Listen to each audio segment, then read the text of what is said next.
नमस्कार आदरणीय दर्शकवृन्द, AP news यात्राको यो अर्को एउटा विशेष संवादमा यहाँहरूलाई धेरै स्वागत छ। म रोहित भण्डारी। दर्शकवृन्द, केपी शर्मा ओली नेतृत्वमा रहेको सरकार टिकिरहन्छ या ढल्छ, यो विषय यति बेला राजनैतिक वृत्तमा निकै चासोका साथ हेरिएको छ। जनता समाजवादी पार्टीले कसलाई साथ दिन्छ, त्यसैमा सरकार रहने या ढल्ने केपी शर्मा ओली नेतृत्वको सरकार, यो कुरा भर परेको छ।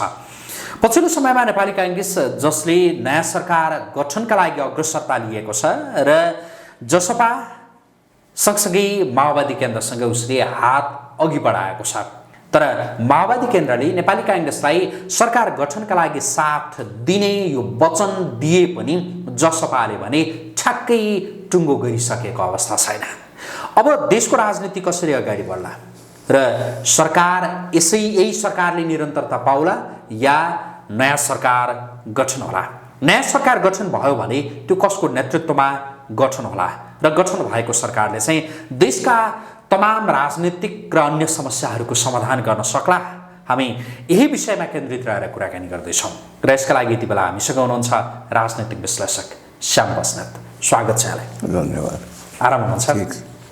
तपाईलाई के लाग्छ, केपी शर्मा ओली नेतृत्वको सरकार टिकिरहन्छ या अब छिटै ढल्छ? तपाईँले टिक्ने केलाई भन्नुभयो? पुरा बाँकी 2 वर्ष 20 महिना भनौँ न, 20 महिनाको छेउछाउमा छ क्यारे, होइन? 20 महिना पुरा भन्ने हो कि के हो? चाहे केपी ओलीजीको सरकार होस्, चाहे नयाँ सरकार भन्नुहोस्, अब चुनावी सरकार हो। त्यस कारणले टिक्ने भनेको मङ्सिर पुसमा चुनाव हुन्छ भनेर मैले सुरुदेखि नै भनेर आएको पनि छु। अब जुनसुकै सरकार होस्, त्यो अगर चुनावी सरकारमा परिणत भएन भनेदेखि त्यो सरकार मात्रै होइन कि यो व्यवस्थै कलाप्स हुन्छ। भनेको यो 2 वर्ष कति 20 महिना भन्नुभयो होइन तपाईँले, त्यतिसम्म केपी शर्मा ओली नेतृत्वको सरकार पनि टिक्दैन र अरू सरकार बन्यो भने पनि टिक्दैन भन्ने तपाईँको जो तर्क छ। अब चुनाव तपाईँले भने जस्तो मङ्सिर पुसमा होला नहोला, होइन, हुने नहुने त्यो टुङ्गो छैन र के हुन्छ राजनैतिक दलहरूका बिचमा कुनै पनि प्रकारको त्यो सहमति पनि छैन। अब यो सरकार चाहिँ चुनावसम्म चाहिँ टिक्छ त? त्यसो भए यही सरकारले चुनाव गराउँछ त? यही सरकारले चुनाव गराउने, ओलीजी भनौँ न, सरकार त बेग्लै किसिमको हुन्छ, तर ओलीजीले नै चुनाव गराउन सक्ने चाहिँ 90% चान्सेस ओलीजीकै छ। चुनाव अहिले ओलीजीलाई जसपाले भनौँ या त्यसको फ्याक्सनले गर्यो भने पनि माधव नेपालहरू त विरोधीमै हुनुहुन्छ, उहाँले 40% गरेर टुट्न सक्छ। त्यस कारणले यो चुनावी सरकार हुन्छ। अब ओलीजीले यसलाई त्यस रूपमा लिन सक्नुहुन्छ कि सक्नुहुन्न, त्यो आफ्नो ठाउँमा छ। शेरबहादुरजी पनि अहिलेको नेतृत्वमा सरकार आयो भने पनि त्यो पनि चुनावी नै सरकार हुनसक्छ, किनभने 6 महिनाभन्दा बेसी कुनै पनि सरकारको चाहिँ आयु हुँदैन। अहिलेको परिस्थिति त्यस्तो छ। प्रधानमन्त्रीका रूपमा चाहिँ अब केपी शर्मा ओलीले नै निरन्तरता पाउनुहुन्छ या अरू कोही प्रधानमन्त्री बन्नुहुन्छ? 90% चान्सेस ओलीजीकै छ। किन 90% भनिरहनु? किन भन्नुहुन्छ भने नेकपा एमालेकै एउटा समूह माधवकुमार नेपाल ओलीलाई साथ दिइरहेको छैन, होइन? म त्यसैमा आउँदैछु। जसरी सबै पार्टी टुक्रिसक्यो, काङ्ग्रेसमा पनि 2 धार छ, माओवादीमा पनि 2 धार भइसक्यो, एमालेमा पनि 2 धार भइसक्यो, जनता समाजवादी पार्टीको पनि 2 धार छ, त्यो त स्पष्ट देखिसक्यो।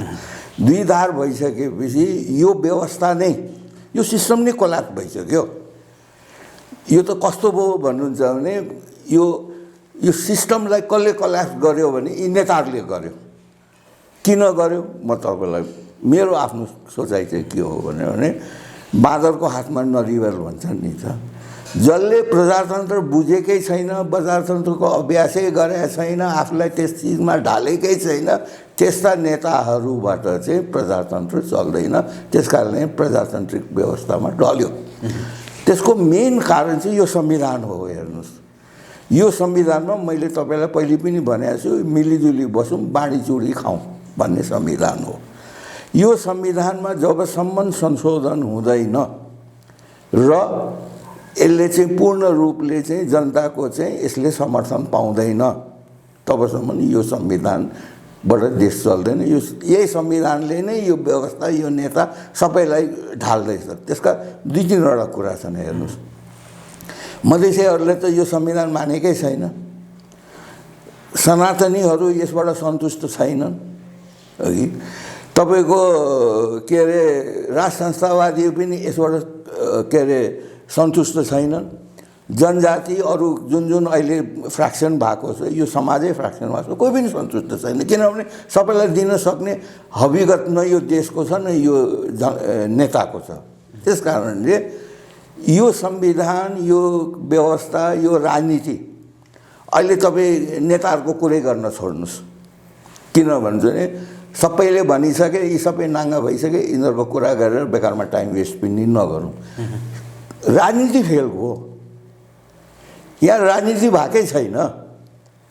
यो संविधानै यो राजनीति गर्नको लागि यो संविधान यसका त्रुटि यसका विषयमा यहाँले योभन्दा अगाडि पनि भन्नुभएको छ र आजको कार्यक्रममा नि थप केही भन्नु होला।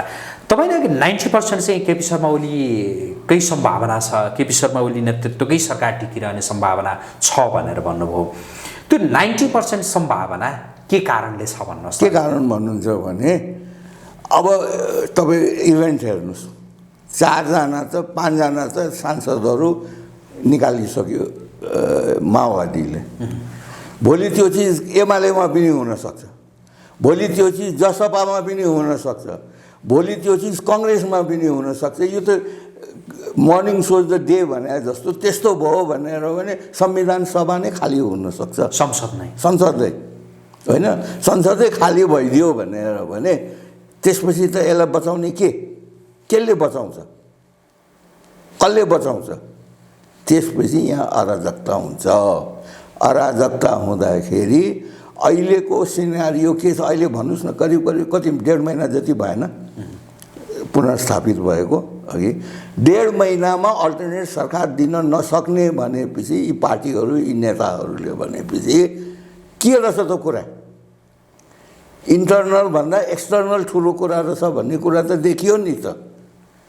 तपाईँको विचारको, तपाईँको सोचको तपाईँकै ग्रुपले नमानेपछि कसले यो देशको पार्टी चलाएको रहेछ, कसले यी नेताहरूले चलाएका रहेछन् भन्ने कुरा त स्पष्ट छ। यहाँ कुनै विदेशीको किन नाम लिने? तर अहिलेको यहाँ इन्टर्नल भन्दा एक्सटर्नल कुराले धेरै चिजको निर्कौल हुन्छ। हेर्नु, निकास हुँदाखेरि पनि एक्सटर्नल फोर्सेसहरूकै कारणले हुन्छ। त्यसको कारण छ। इन्डिया र चाइना दुईटा बेग्लै बेग्लै आइडियोलोजीका देश हुन्। दुईटै देशको चाहिँ कमन बोर्डर छ। हामी यसको बफर राज्य भएर बसेका छौँ। अब कन्फ्रन्ट्रेसन इन्डिया र चाइनाको कम हुँदैछ। ब्रिक्समा चाइनाको प्रेसिडेन्ट र मोदीजीको भेट हुँदैछ। त्यो भेट हुनुभन्दा सबै चिज नर्मलाइजेसन हुन्छ। त्यो नर्मल सिचुएसनमा के हुन्छ भनेर भने यो सब कन्टिनेन्ट मात्रै होइन, एसिया मात्रै होइन, यो पेसिफिक रिजन मात्रै होइन, वर्ल्ड एज अ लार्ज मा चाहिँ शान्ति सुरक्षा गर्नको लागि इन्डिया र चाइनासँगको चाहिँ अन्डरस्ट्यान्डिङ भएन भनेर भनेदेखि देश चाहिँ थर्ड वर्ल्ड वारमा जान सक्ने धेरै चान्सेस छ अघि। तर त्यतापट्टि नजाउँ, त्यति बेकुब त छैन नि। हाम्रा नेता जस्ता चाहिँ बाइडन पनि छैन, मोदी पनि छैन, सी पनि छैन, इङ्ल्यान्डको चाहिँ जोन्सन पनि छैन, के अरे मार्केल छैन, जर्मनीको फ्रान्सको छैन। यी त सबै पढे लेखेका सबै इभ्यालुएट गर्न सक्ने। हाम्रा नेता त कस्तो भन्नुहुन्छ भने आफूले गरेको कर्मको के फल हुन्छ भन्ने त्यो नजानिकन कर्म गर्छन्। त्यस्ता नेता त विदेशी त छैन। त्यस कारणले यो रिजनमा, नेपालमा पर्टिकुलरली रिजनमा जबसम्म शान्ति कायम हुँदैन रोहित भाइ, र स्टेबल हुँदैन, तबसम्म यो इन्डिया, चाइना, अमेरिका, यो युरोपको त कुरै छोडिदिनुहोस् अघि।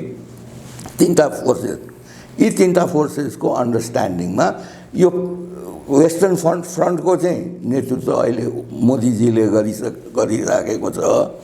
मोदीजीको र चाइनाको त बोर्डर टाँसिएको छ है, बिजनेस पनि छ, एकअर्कालाई सर्भाइभ गर्नु पनि छ।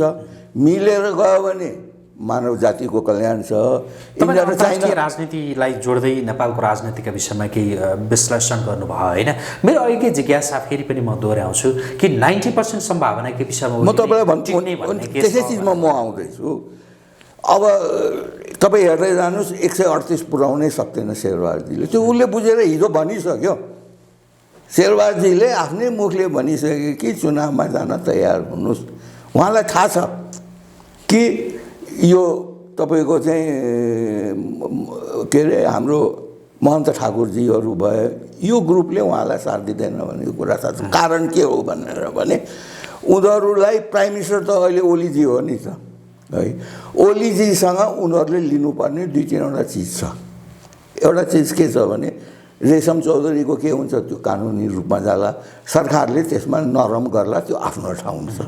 उनीहरूलाई आफ्नो कार्यकर्ता रिहा गर्नु छ। चुनाव त मङ्सिर पुसमा हुन्छ त्यो चिज सबैले देखिसक्यो। चुनावमा जाने एउटा के अरे इस्यु त चाहियो नि मधेसीहरूलाई, चाहियो कि चाहिएन? यही इस्युको लागि यिनीहरूले यो गरेर चुनावको इस्युको लागि हेर्नुहोस्। दोस्रो कुरा यी सबैबाट चाहिँ देश चल्दैन भनेर चाहिँ चाइना र इन्डियाले पनि मेरो आफ्नो रिडिङ के छ भने उनीहरू पनि चुनाव गरेर यी जति पनि सडेका नेताहरू चाहिँ सबैलाई चाहिँ कट अफ गरिसकेपछि एउटा नयाँ ब्रान्ड आउँछ, नयाँ जोस आउला, के आउला। त्यसैमा चाहिँ एउटा ठुलो पार्टी, अहिले त कुनै पनि को ठुलो पार्टी हो भन्नुहोस् न? 120 लिएको एमाले ठुलो पार्टी हो? त्यसमा माधव गुप्त त तपाईँ नै भनिदिनुहुन्छ, दुनियाँलाई थाहा छ। त्यो हड्क्यो भनेर भनेदेखि त्यो त 70-80मा झर्ला नि त। 40-48 उसले पुर्याउनु पर्दाखेरि 40% गरेर 48 हुँदाखेरि त तपाईँको त के अरे 72मा झर्नु पऱ्यो नि। के अरे कङ्ग्रेसको 63, यसको 72, 9को त फरक पऱ्यो। कसलाई ठुलो कसलाई सानो भन्ने 1 इन्चको मात्रै फरक छ नि त। त्यस कारणले सबै पिग्मी भइसके, कुनै पनि ठुलो पार्टी छैन। त्यस्तो अवस्थामा जो बहालवाला प्राइम मिनिस्टर उसले नै गर्ने चान्सेस किन छ भने अर्काको भ्यागुताको धार्नी नपुग्ने भइसकेपछि त कुरै सिद्धिगयो नि त। त्यस आधारमा केपी शर्मा ओलीले नै निरन्तरता पाउनुहुन्छ भन्ने तपाईँको भनाइ र चुनावी सरकारका रूपमा यो सरकार परिणत हुन्छ भनौँ, यसैले नै चुनाव गराउँछ यही सरकारले नै, केपी शर्मा ओली नेतृत्व। मेरो भनाइ त्यो तपाईँको भनाइ जस्तो केपी शर्मा ओली नेतृत्वको सरकारले गराउने चुनावमा त्यो भनौँ न त्यो सरकारलाई सबै दलहरूले स्वीकारेर चुनावमा भाग लेलान् कि नलेलान्? त्यसमा त केपीजीको हातमा छ, भर पर्छ। किन सोध्नुहोस् न, म केपीजीको ठाउँमा भएको भए म राष्ट्रिय सरकार घोषणा गर्थेँ। चुनावी सरकार हुन्थ्यो त्यो, म प्राइम मिनिस्टर हुन्थेँ नि त। मेरो अन्डरमा सर्वदलीय भनौँ, राष्ट्रिय भनौँ, सर्वदलीय भए संसदमा भएका दलहरू भए, राष्ट्रिय सरकार भयो भने त्यसमा हरेक वर्गको चाहिँ पार्टिसिपेसन हुन्छ। चाहे राष्ट्रतावादी भए, सनातनवादीहरू भए, बुद्धिजीवीहरू राखेर चुनावी सरकार बनाउन सक्नुपर्ने एउटा त्यो हो ओलीजीलाई।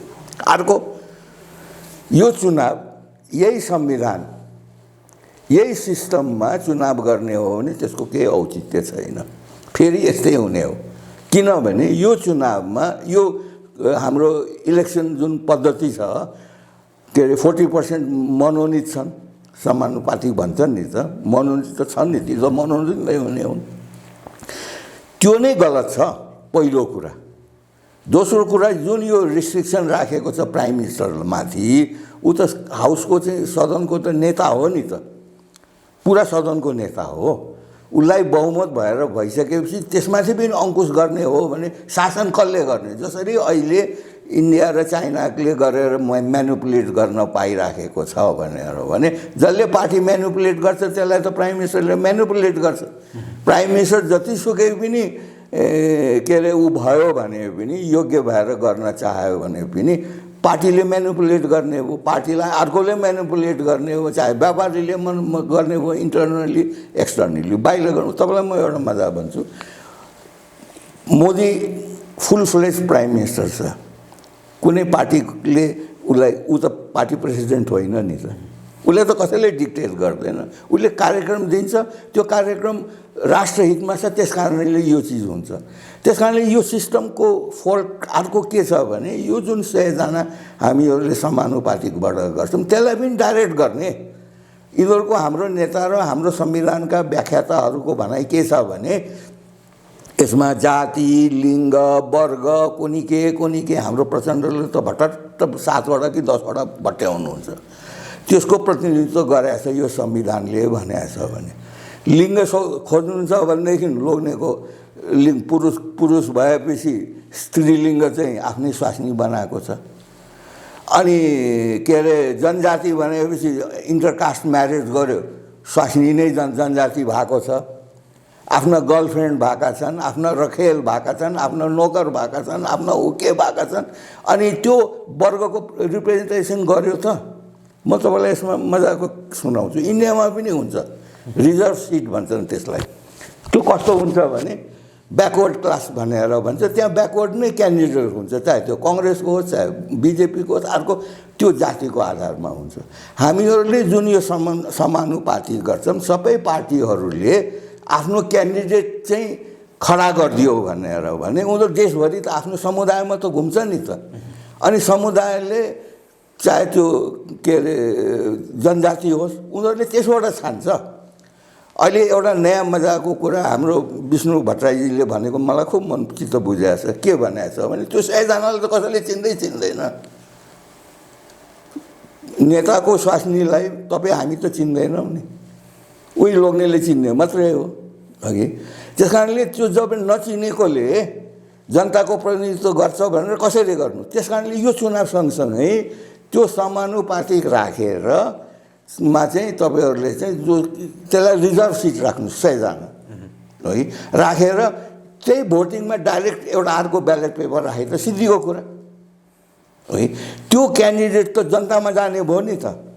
म छेत्री भएँ होइन, मलाई आधे खसमा पढ्छु कि केमा पढ्छु थाहा छैन होइन। म भयो भने म चुनाव लड्ने भयो भने मेरो समुदायमा त म त भोट माग्न जान्छु नि देशभरि, त मलाई त चिन्ने भयो नि त।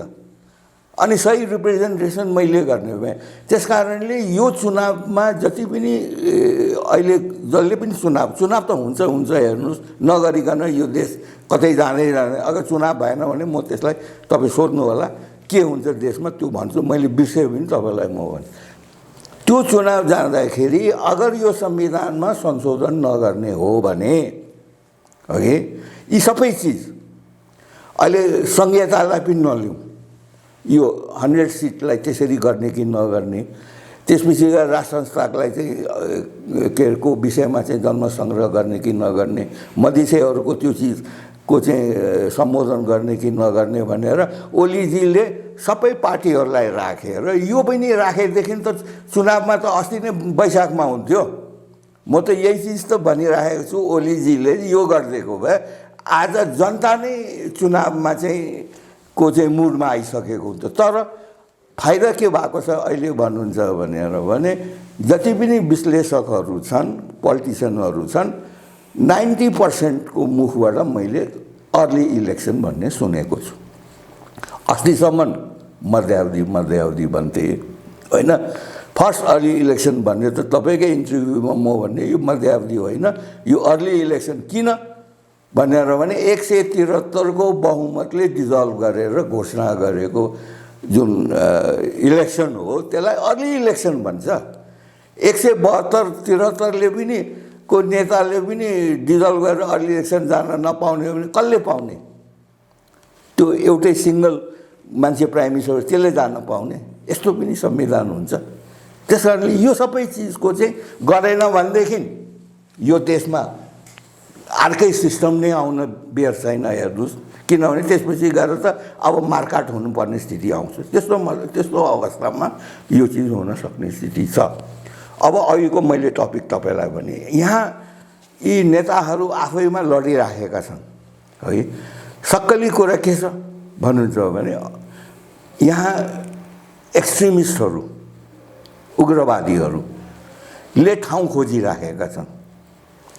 किनभनेदेखि सिरियाबाट धपाइदिएछन्, पाकिस्तानमा पनि ऊ भइरहेको तपाईँले भनेका ती उग्रवादी अन्तर्राष्ट्रिय उग्रवादीको कुरा गर्नुभयो कि यहाँ म आउँदैछु, होइन त्यसैमा आउँदैछु म, अघि। र यसमा एउटा सर्टन वर्ग छ। अहिले इन्डियामा त चुनाव भइरहेछ नि त, होइन, स्टेट चुनाव भइरहेछ। तपाईँले देख्नु भएको छ कि छैन, हिन्दू र मुसलमानको चाहिँ पोलराइजेसन भइरहेछ है।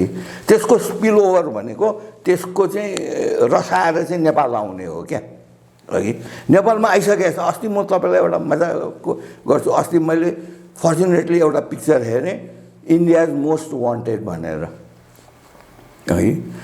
इन्डियन पिक्चर थियो, त्यसमा काठमाडौँमा देखाएको थियो, सबै काठमाडौँमा पनि सुटिङ भएको, सबै देखाएको थियो। इन्डियाको मोस्ट वान्टेड भनेको के अरे कराँचीमा बस्छ, के हो, दाउद इब्राहिम, है। त्यस्तै यहाँ चाहिँ त्यो प्लटमा चाहिँ के छ भने नेपालमा चाहिँ त्यो दाउद इब्राहिम जस्तै इन्डियामा चाहिँ उग्रवादी क्रियाकलाप गराउने त्यसको चाहिँ यहाँ चाहिँ सरगना बस्दो रहेछ। जस्तो अहिले दाउद इब्राहिम त्यहाँ बस्छ भनेपछि हेर्नु, सिनेमाले के देखाउँछ, स्टोरीले के गर्छ भनेर भने हुन सक्ने चिजको इमेजिन गर्छ, बुझ्नु भएन। भनेपछि नेपालमा यो चिज छ भन्ने कुरा त त्यो सिनेमाले देखाउँदैछ, है। एउटा आइएसआइएसको जस्तै गरिकन टर्की, पाकिस्तान र मलेसिया भएर यहाँ एनजिओ खोलेको छ भनेर मैले योभन्दा पहिले पनि तपाईँलाई भने। त्यस्तो चिज यहाँ अगर छ भनेर गऱ्यो भनेदेखि त्यसपछि त अफगानिस्तान हुन्छ। यहाँ हेर्नुहोस्, तपाईँ लेखेर के लिनुहोस् भने चाइना र इन्डियाले यो मान्छेहरू भन्छन् चाइनाले खेलेर यो गर्यो, यो सब चिज गर्यो। ओलीजीले चाहिँ के गरिदिनु भयो भनेदेखि त्यसैले पनि 90% उहाँको अन्डरमा चुनाव हुन्छ भनेर जनवादीले कब्जा गर्नबाट चाहिँ उहाँको क्रियाकलापले चाहिँ रोकियो। अगर यो के अरे कम्युनिस्ट पार्टी एक हुन्थ्यो भने ओलीजीलाई त फाल्थे, किनभने माधव नेपाल र ऊ भएर त फाल्थे। त्यो फाल्ने बित्तिकै त जनवादले त कब्जा गर्थ्यो नि। त्यो जनवाद कब्जा हो भने चाइनिज त्यो चाल हो। इन्डियाले पनि त्यसैको आधारले गर्यो होला यो सब चिज गर्नु, उनीहरूलाई आफ्नो सर्भाइभलको लागि। तर त्यो फेरि सिद्धिसक्यो, त्यो जमाना गइसक्यो भनेको। अब त्यो जमाना छैन। हेर्नुहोस्, यो कोभिडले धेरै चिज गरिसक्यो। अब अहिले पोलराइजेसन बेग्लै भइसक्यो। त्यस्तो अवस्थामा चाइना र इन्डियाले, नेपालमा स्टेबिलिटी चाहिएको छ। चाइना र इन्डियाले यो चिज चाहिँ यिनीहरूलाई चाहिँ फुटाएर गराउने भन्ने कुरा होइन। चाइना र इन्डियाले यो नेतृत्वबाट देश चल्दैन भनेर बुझेर न्यू इलेक्सन, अर्ली इलेक्सन गरेपछि यी सबै हार्छन्। माधव नेपालले जित्दैनन्, प्रचण्डले जित्दैनन्, के अरे यी कतिजना त तपाईँको मेरो विचारमा 60% हार्छ। देउवाजी पनि जित्छ कि जित्दैन त्यो पनि भन्न सकिँदैन। ओलीजीले जित्न चान्सेस किन छ म तपाईँलाई भन्नुहुन्छ भने अहिलेको परिस्थितिमा अघि बहुदलवादको चाहिँ नेतृत्व ओलीजीले गरेको छ। त्यो जानेर अन्जानेर उहाँको भाग्यमा परेको पनि हुनसक्छ कहिलेकाहीँ, होइन, कहिलेकाहीँ त भाग्यले पनि आउँछ नि त। तर जनवादलाई रोक्ने मान्छे को त भन्ने कुरा ओलीजी कायम हुनुभएको छ। अबको चुनावमा जाँदाखेरि पनि उहाँ त जनताको बहुदलीय जनवाद लिएर जानुहुन्छ। उहाँ त जनवादको एकतन्त्रीय शासनको त गर्न जानुहुन्न। त्यस कारणले ओलीजीको चाहिँ जित्ने छ।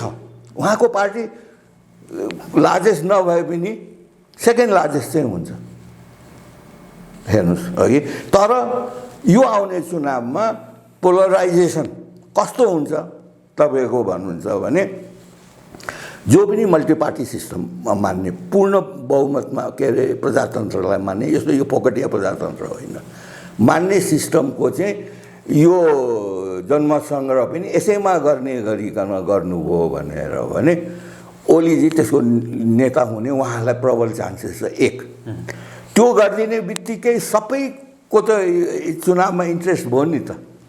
जनजातिको पनि भयो, राष्ट्रवादीको पनि भयो, सनातनीको पनि भयो, मधेसीले पनि गर्यो। त्यसपछि यो जनताको चुनाव हो। यो जनमत सङ्ग्रह भनेको त जनताको अभिव्यक्ति हो नि त। त्यहाँ एमाले भन्ने चिज रहँदैन। त्यसलाई कसले नेतृत्व गर्छ भन्ने कुरा हो। मेरो विचारमा यो म के भन्छु भनेदेखि अगर ओलीजीले यो सुन्नुभयो, ओलीजीका फलोअरहरूले यो सुन्नुभयो भने ओलीजीलाई के सल्लाह दिनु भने राष्ट्रिय सरकार, सर्वदलीय सरकार जुन उहाँलाई कम्फर्टेबल हुन्छ तर चुनावी सरकार बनाउने एक, र त्यो उसमा चाहिँ सर्वदलीय बैठक गरेर या सर्वपक्षीय भनौँ न, राजतन्त्रहरूलाई पनि सबै राखेर सबै जनजातिहरूलाई पनि राखेर एउटा गोलमेज सम्मेलन गरेर यो जन्मसङ्ग्रह चाहिँ यो चिजमा गर्ने भनेर भन्यो भनेदेखि यो चाहिँ देशले सही निकास चाहिँ यो बाहेक अर्को निकास छैन। यही संविधान, यही चुनावको व्यवस्था गरेर चाहिँ यही सिस्टममा मैले अघि भने नि 100 जुन चाहिँ समानुपातिक छ त्यसलाई पनि डाइरेक्ट गर्नुपर्छ। अहिले तपाईँले यो अहिलेसम्मको कुराकानी सुनिरहँदाखेरि तपाईँको जोड भनेको चाहिँ विशेष गरी जनमत सङ्ग्रह नभइकन पूर्ण चाहिँ पाउँदैन। हुन त यहाँसँगको योभन्दा अगाडिको अन्तर्वार्तामा पनि मैले कुराकानी गरेको थिएँ के विषयमा जनमत सङ्ग्रह भनेर। त्यो जनमत सङ्ग्रहका लागि सबै दलहरू फेरि तयार हुन्छन्, दलहरू तयार नहुने हो भनेदेखि त जनमत सङ्ग्रह ओलीले या कसैले चाहेर मात्रै हुने कुरा होइन। फेरि सुन्नुहोस् न, मैले तपाईँलाई के भने पहिले सर्वदलीय बैठक गर्नु ओलीजीले, होइन भनेदेखि सर्वपक्षीय गर्नु। ठिक छ, सर्वदलीय तपाईँले जे भनिरहनु भएको छ नि सर्वदलीय होला या सर्वपक्षीय होला होइन, त्यो बैठकमा जो जनमत सङ्ग्रहको प्रस्ताव लैजाने, जनमत सङ्ग्रह गरौँ भनेर भन्ने र सर्वदलीय या सर्वपक्षीय सरकार बनाउने र अगाडि बढ्ने भन्ने नै हो। त्यहाँ चाहिँ नेताहरूले मान्छन् भन्ने तपाईँलाई चाहिँ विश्वास छ? तपाईँलाई म भनौँ अघि कङ्ग्रेसले मान्छ, जनमत सङ्ग्रह मान्छ के विषयमा? मधेसीको विषयमा, राज संस्थाको विषयमा, जनजातिको विषयमा, यो संविधानको विषयमा, यो 100 जुन चाहिँ समानुपातिकलाई चाहिँ रिजर्भ सिट गरेर क्यान्डिडेट डिक्लेयर गर्नेमा, यो संविधानमा जुन जुन त्रुटि छ, जुन चाहिँ के अरे बहुमतको सरकारले चाहिँ डिजल्भ गर्ने, अर्ली इलेक्सन जान नपाउने, यी सबै चिजमा कङ्ग्रेसले मान्छ एक। फेरि राज संस्था लगायतका विषयमा त्यो त जनताले गर्ने हो। म सुन्नुहोस् न, कङ्ग्रेस जन्मसङ्ग्रह जान तपाईँको प्रश्न के हो भने को जन्म सङ्ग्रहमा जान मान्छ कि मान्दैन भन्ने, कङ्ग्रेस यति कारणले जान्छ एक। राप्रपा त्यसै जान्छ किनभने उसको मेन एजेन्डा राज संस्थाको र हिन्दू सनातनी धर्म, सनातनी राष्ट्र भन्नेको कुरा। मधेसीको राख्यो भनेदेखि मधेसी पार्टी पनि जान्छ। नजाने को हो? जनवादी मात्रै हो।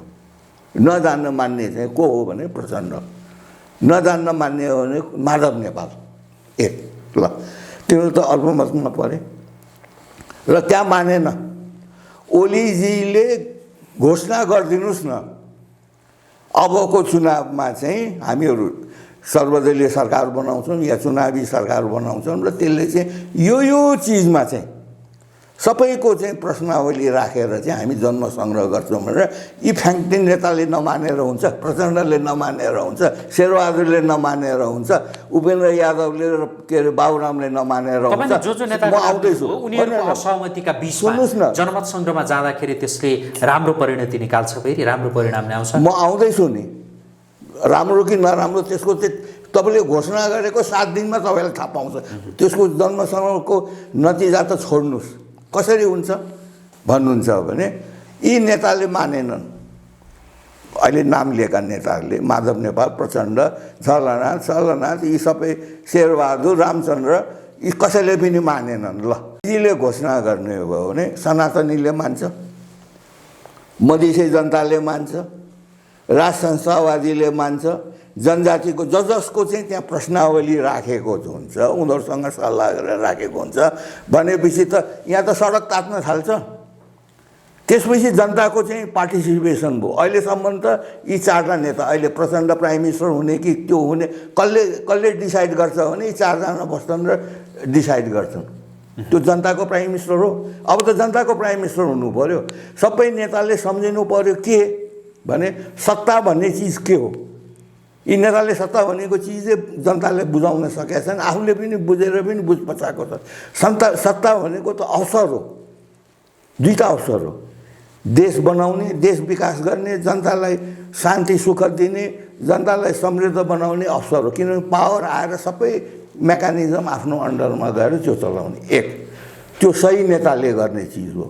बदमास नेता अहिले हाम्रा जति पनि नेताहरू छन् तिनीहरूले गर्ने चाहिँ के हो भनेर भने सबै मिल्ने लुट्ने आफ्नो आफ्नो मान्छेलाई चाहिँ की पोस्टमा राख्ने कन्स्टिट्युसनल बडीमा आफूले राख्ने सर्वोच्चमा आफ्नो न्यायाधीश राख्ने त्यो सबै गर्ने त्यो पनि यिनीहरूले अवसर पाए नि त त्यो चुनाव भएर यो चिज नहुँदो हो त अवसर त यो सत्ता भनेको अवसर हो कि सत्तामा पुगिसकेपछि तपाईँ पनि भ्रष्ट हुन सक्नुहुन्छ म पनि भ्रष्ट हुन सक्छु कि तर पुग्नु त पर्यो टेस्ट त गर्नु पर्यो यिनीहरू टेस्टेड भइसके यिनीहरूले गर्नुसम्म गरिसके र जनताले सुख पाएको छ कि छैन भन्ने कुरा त जनताको अभिमतले नै थाहा हुन्छ अगर ओलीजीले यो चिज घोषणा गरिदिनु भयो जन्मसङ्ग्रह हामी सबैको चाहिँ जे समस्या छ 10वटा कि 12वटा कति हुन्छ टिक लगाउने त हो नि त्यसमा त खर्च पनि बेसी लाग्दैन मैले त बारम्बार चाहिँ एउटा ब्यालेट पेपर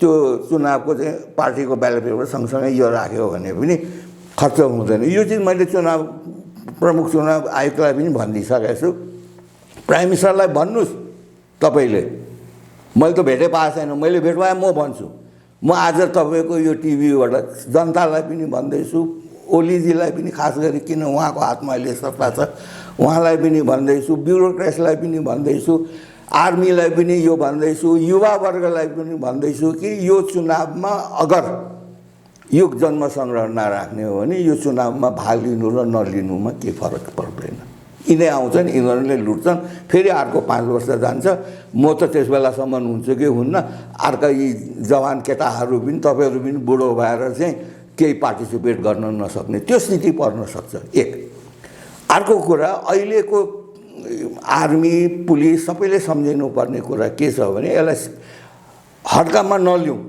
हामी कहाँमा चाहिँ आतङ्कवादी एक्सट्रिमिस्टहरूको चाहिँ गढ हुँदैछ चाइनाले पनि यो कुरा बुझेको छ इन्डियाले पनि यो कुरा बुझेको छ यहाँ शान्ति नभइकन देशलाई शान्ति हुँदैन देश मात्रै होइन दुनियाँलाई शान्ति हुँदैन किनभने यहीँबाट सेकेन्ड वर्ल्ड वार अगर भइदियो कन्फ्रन्ट्रेसन भइदियो भनेर भने इन्डिया तलबाट घुस्छ माथिबाट चाइना घुस्छ अनि जसरी डोकलाम र के अरे लद्दाखमा र मिजोरम र अरुणाचलमा चाहिँ बोर्डरमा टाँसिएको छ यहाँ पनि बोर्डरमा टाँसिन्छ अनि तीको त्यहीँ अड्केर बस्ने स्थिति पर्छ त्यस बेला नेपाल भन्ने देश रहँदैन यो नेताहरूको अब 5-7 दिनमा यो टुङ्गो भएन भने जनताले उठेर यिनीहरूको विरोध गर्नुपर्छ अर्को उपाय छैन यो तपाईले अघिदेखि भनिरहनु भएको छ मङ्सिर पुसमा चुनाव हुन्छ नभइकन सुखै छैन भनेर चुनाव भएन भने के हुन्छ चुनाव भएन भनेदेखि यहाँ एनआरकी बढ्छ तपाईँले भन्नुहुन्छ यहाँ कसैले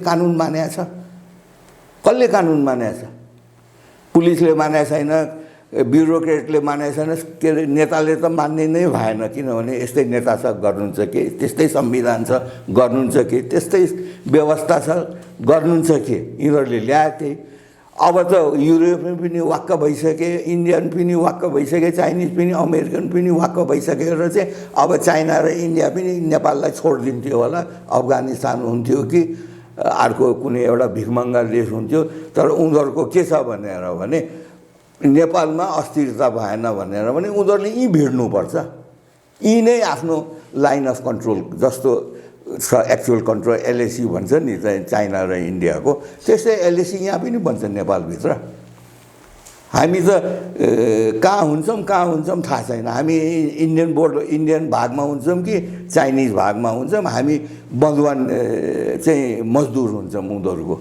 चाइनिज आयो भने चाइनिजको भारी बोक्नु पऱ्यो चाइनिजको भाँडा माझ्नु पऱ्यो चाइनिज सिपाहीको गर्नु पऱ्यो इन्डियन आयो भने इन्डियनको गर्नु पऱ्यो त्योभन्दा अर्को छैन त्यस कारणले मेरो तपाईँको प्रश्नको जिज्ञासामा के छ भने यो चिज मङ्सिर पुसमा चुनाव भएन भने त्यो त तपाईँले योभन्दा पर जानै पर्दैन वैशाखमा चाहिँ जेठमा चाहिँ के अरे बजेट ल्याउन सकेन भने गर्छ के अहिले मैले चाहिँ अर्थमन्त्रीको सुनेको छु होइन उहाँहरूले केमा बोलेको हामीसँग पैसा छैन त्यस कारणले हामी कन्जर्भ गर्छौँ मतलब कम खर्च गर्छौँ भनेर पैसा आउने ठाउँ त मैले प्राइम मिनिस्टरलाई देखाएको छु सुशील दाईलाई देखाएँ शेरवारजीलाई देखाएँ ओलीजीलाई देखाएँ पैसा यही नै छ तर कस्तो पो भन्नुहुन्छ भने एउटा समुद्रमा जहाज अड्कियो क्या,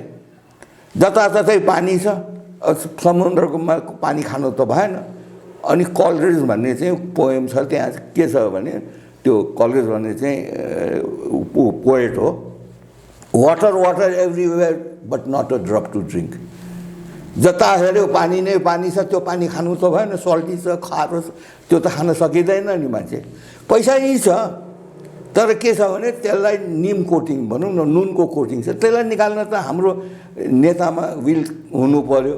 मैले त तपाईँलाई भने नि, मैले त पहिले पनि 1.5 वर्ष अगाडि भनेको पनि छु कि यो एयरपोर्ट र फास्ट ट्र्याक चाहिँ बन्न सक्यो भनेर भने चाहिँ तपाईँको चाहिँ 1350 अरब त फास्ट ट्र्याकको जग्गाबाट आउँछ। हुन्छ, यो विषयमा तपाईँले अगाडि पनि भन्नुभएको छ, अरू थप कार्यक्रममा थप कुराकानी गरौँ होला। आजका लागि चाहिँ कार्यक्रमको समय सकियो। जुन समय दिनुभयो यसका लागि यहाँलाई धेरै धन्यवाद। Thank you. हस्, आदरणीय दर्शकवृन्द, हामी कुराकानी गरिरहेका थियौँ राजनीतिक विश्लेषक श्याम बस्नेतसँग। उहाँसँगको यो कुराकानीसँगै एपी न्युज यात्राको विशेष संवाद अहिलेका लागि यहीँ सकिन्छ। एपी न्युज यात्रा सँगै रहनुहोला। नमस्कार।